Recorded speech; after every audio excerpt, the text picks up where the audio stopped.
Shalom saudara-saudara, jumpa lagi di dalam renungan harian HKBP Maranatha, Resort Maranatha Rawalumbu. Mari kita persiapkan hati kita berdoa. Damai sejahtera dan kasih karunia dari Allah Bapa dan anaknya Tuhan Yesus Kristus menyertai kamu sekalian. Amin. Saudara-saudara yang terkasih dalam Yesus Kristus, firman Tuhan untuk kita hari ini dari Injil Matius pasal 5 ayat 10, demikian dikatakan, ucapan bahagia.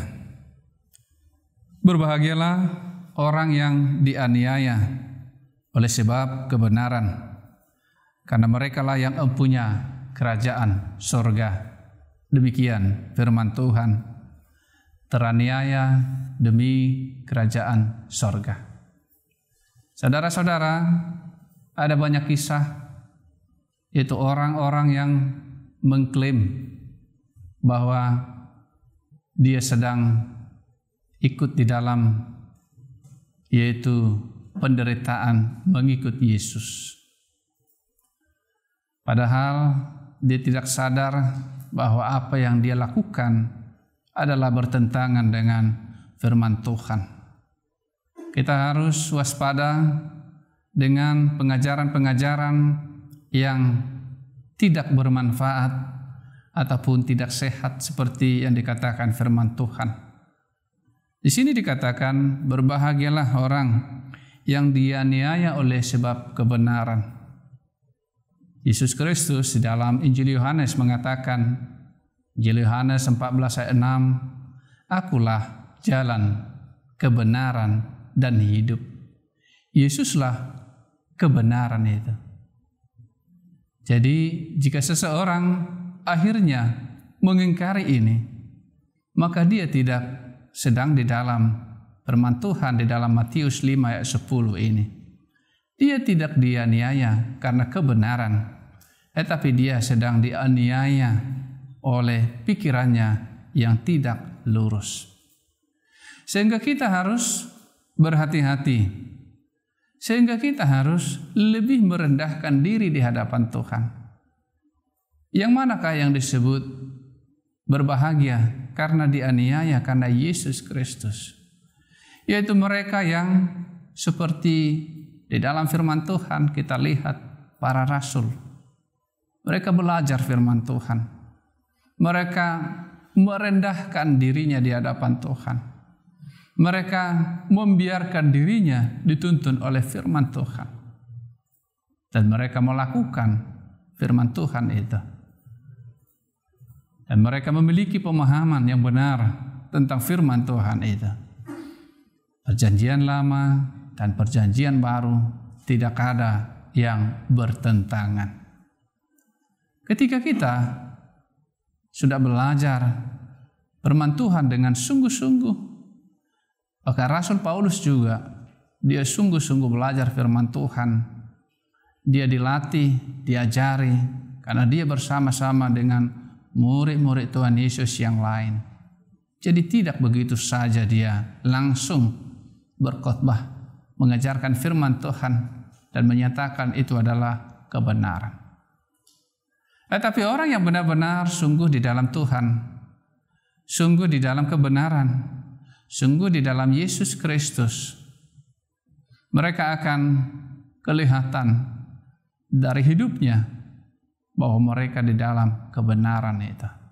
Sehingga ketika ada penganiayaan, ketika ada halangan yang mencoba menghalangi, menghambat iman mereka, maka mereka akan berbahagia. Saudara-saudara, Tuhan Yesus mengucapkan di sini berbahagia, berbahagia. Berbahagialah orang yang miskin dikatakan di situ. Berbahagialah orang yang lemah lembut. Berbahagialah yang haus dan lapar akan kebenaran.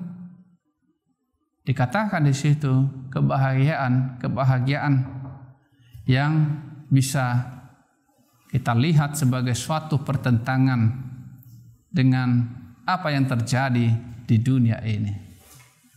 Bahkan di sini juga Berbahagialah orang yang dianiaya karena Yesus. Karena memberitakan Injil, karena memberitakan tentang keselamatan, tentang kasih karunia, tentang kebangkitan Yesus Kristus ke seluruh dunia, sehingga orang-orang semakin banyak yang percaya kepada Yesus. Seperti Rasul Paulus memberitakan Injil kemanapun dia berangkat, disuruh Tuhan.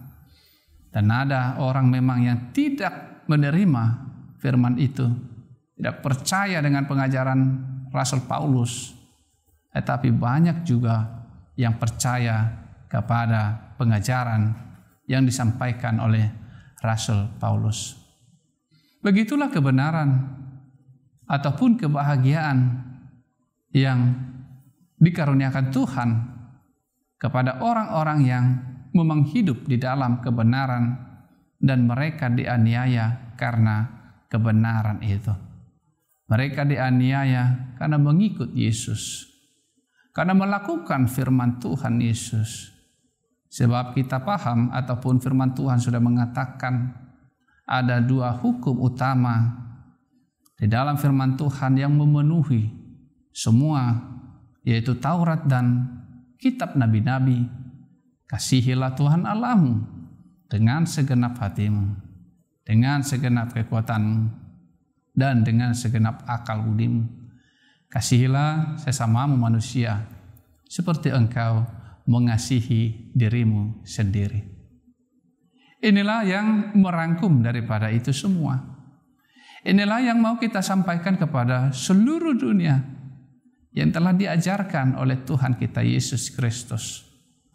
Karena kasih Tuhan yang begitu besar akan dunia ini, sehingga dia mengutus anaknya agar setiap orang yang percaya tidak binasa, melainkan beroleh hidup yang kekal. Ketika kita memberitakan ini, ketika kita menghidupi ini, hidup selalu di dalam sukacita, hidup selalu di dalam yaitu berkat kepada sesama kita. Kita percaya bahwa kita ada di dalam kebenaran itu, di dalam Kristus itu. Jadi ketika kesulitan, ketika orang-orang atau sekitar kita menganiaya, melakukan hal yang tidak baik, maka kita akan berbahagia karena merekalah yang empunya yaitu kerajaan sorga. Kitalah yang empunya kerajaan sorga.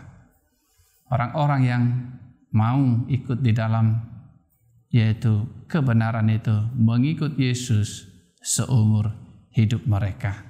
Tuhan Yesus memberkati firman-Nya, dan mari kita berdoa. Bapa di sorga, segala puji syukur kami panjatkan kehadirat Tuhan, karena Engkau telah mengaruniakan anak-Mu Tuhan Yesus Kristus untuk menebus segala dosa kami.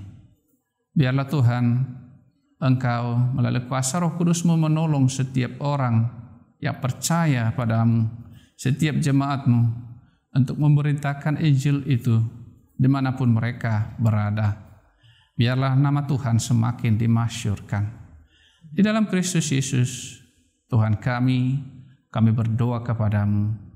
Amin. Kiranya kasih karunia Tuhan Yesus Kristus dan Allah Bapa dan persekutuan Roh Kudus menyertai kamu sekalian. Amin.